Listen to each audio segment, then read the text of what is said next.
Con miras a la cuenta pública del 21 de mayo, la bancada de la Democracia Cristiana se reunió con la presidenta Michelle Bachelet para intentar poner en primer lugar de la agenda legislativa una reforma al sistema de pensiones. Vamos a profundizar en este y otros temas. Para eso nos acompaña el diputado y jefe de bancada de la ADC, Fuad Tein. Diputado, gracias por su tiempo. Buen día. Buenos días. Bienvenido, diputado. Gracias por estar con nosotros. nosotros. Bueno, y en primer lugar, ¿cuál es la propuesta previo a esto ya el 21 de mayo? ¿Qué esperan? Que me imagino la presidenta lo lleve ahí. Bueno, lo primero es que nosotros le planteamos a la presidenta que a nuestro juicio a la obra gruesa de las reformas todavía le falta un pilar. Y ese pilar es la reforma previsional. Creo que una de las cosas que caracteriza hoy día a nuestra sociedad es que hay un conjunto de temores. El temor a ser víctima de un delito, y por eso está la agenda corta antidelincuencia, el temor a enfermarse, por eso está todo este plan de construcción de infraestructura hospitalaria, ¿no es cierto? Creo que hay que mejorar la gestión, sobre todo las listas de espera, pero el temor a perder el empleo, por eso es tan importante la reactivación económica, el crecimiento económico cuando empiezan a asomar cifras preocupantes de desempleo, pero hay otro temor que es muy importante, que es el temor a envejecer, porque la mayoría de los chilenos siente cuando, y con justa razón, que cuando le toque la edad de jubilar simplemente no se va a poder mantener con la pensión. Esa promesa de que el sistema de AFP iba a tener un 70% de tasa de reemplazo, la verdad es que está muy lejos de cumplirse, tenemos apenas un 30% de tasa de reemplazo. Y creo que una de las cosas más valoradas de la presidenta Bachelet en su primer mandato fue justamente crear un pilar solidario en nuestro sistema previsional, creando la pensión básica solidaria, el aporte previsional solidario. Sin embargo, creemos que en este gobierno nos ha faltado poder dar una respuesta a este mundo. Se hizo la Comisión Bravo, hay un conjunto de propuestas, hay varios puntos en que hay disenso, pero en nuestro juicio eso no puede inmovilizar al gobierno. Se envió el proyecto de ley de AFP estatal y después nunca más se le dio movimiento. Está ahí durmiendo el sueño de los justos. Sabemos que no es la solución, pero evidentemente uno, entre muchos otros elementos que a nuestro juicio tienen que poder ir generando un sistema más equitativo en materia de pensiones. Pero, diputado, ¿hay espacio fiscal, por ejemplo, financiero para poder hacer una reforma de este tipo? Porque eso, me imagino, también involucraría gasto de parte del Estado. O sea, la creación de la AFP estatal no involucra mayor gasto. No esa, pero esa es una patita sí, y bien chica, además de toda una reforma mucho más profunda. Por ejemplo, aumentar la cotización con cargo al empleador, ¿no es cierto? También es un elemento súper importante. Poder aumentar.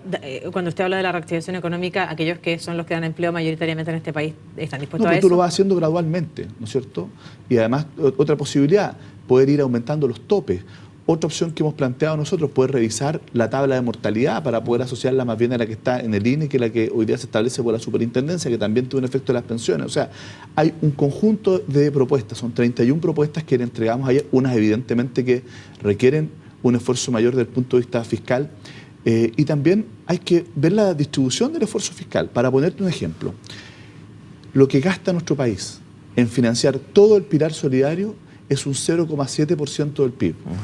Y lo que gasta nuestro país solo para poder financiar las pensiones de las Fuerzas Armadas es el 0,9% del PIB. O sea, Chile gasta más en financiar solo el sistema previsional de las Fuerzas Armadas que en el pilar solidario que le llega a todo el resto de la ciudadanía, fundamentalmente a quienes reciben las pensiones más bajas, que son los beneficiarios de la pensión básica solidaria por vejez o invalidez y también del aporte previsional solidario. Entonces, hay que también hacer un esfuerzo en esa línea y mirar el conjunto del sistema.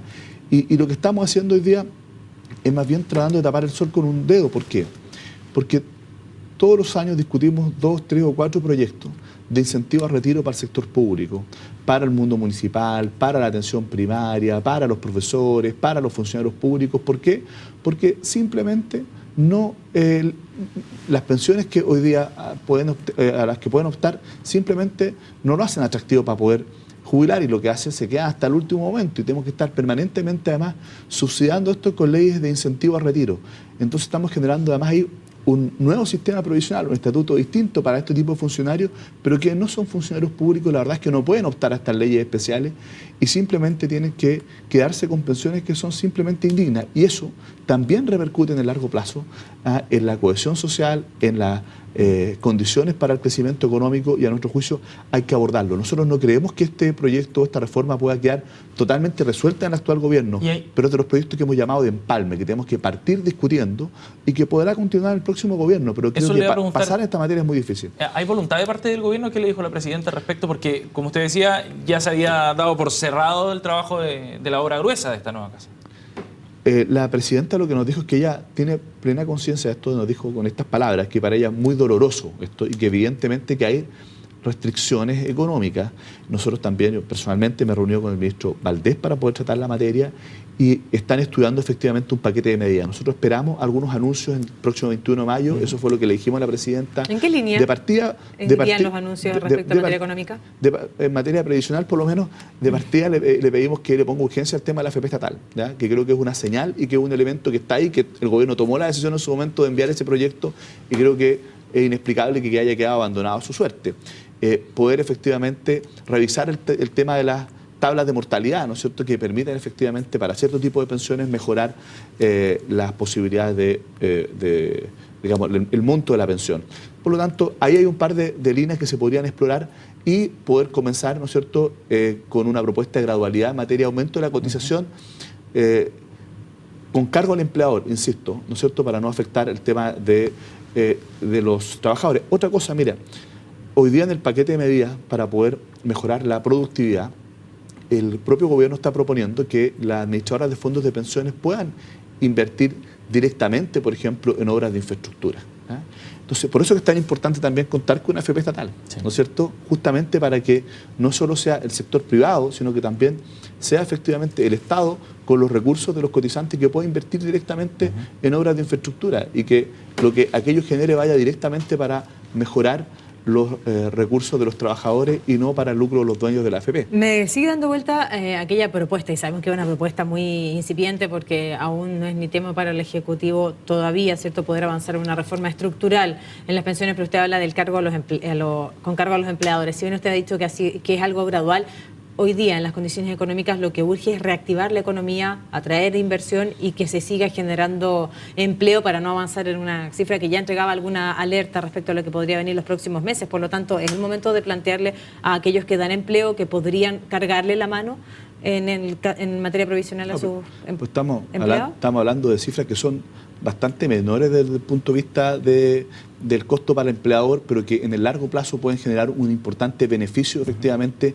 para el trabajador. Y yo creo que eso siempre, digamos, es una buena señal también.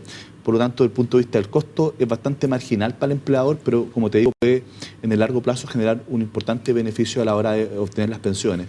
Ahora, por lo mismo hay que plantearlo con una lógica de gradualidad, ¿no es cierto? Pero tenemos que partir. Esa es una de las cosas que, por ejemplo, genera bastante consenso en el informe de la Comisión Bravo. Si nosotros hicimos un esfuerzo para poder trabajar una propuesta previsional, lo que nos parece a nosotros no explicable es que no avancemos nada en esa materia. Nosotros creemos que tenemos que partir discutiéndolo. Insisto, no podemos acotar este debate en el actual gobierno, pero cada año que pasa, ¿no es cierto?, estamos generando un tremendo drama social. Le sale mucho más caro después al fisco tener que paliar los efectos de tener jubilaciones, ¿no es cierto?, que son simplemente miserables, ¿no es cierto?, indignas. En muchos de los casos indignas, ¿ya?, que poder actuar a tiempo para poder garantizarle mejores condiciones a sus adultos mayores. Diputado, hay otro tema que queremos abordar con usted. Hoy día vamos a conocer el fallo del Tribunal Constitucional, los argumentos más bien de que el fallo que declaraba inconstitucional 2 puntos de la reforma laboral. Y ya se ha adelantado que el gobierno va a ir por la vía de un veto. Algunos de los puntos más relevantes. ¿Qué le parece ese camino desde el punto de vista legislativo, de la viabilidad política también y de lo que significa el impacto para el destino de esta reforma, que es uno de los pilares también del gobierno?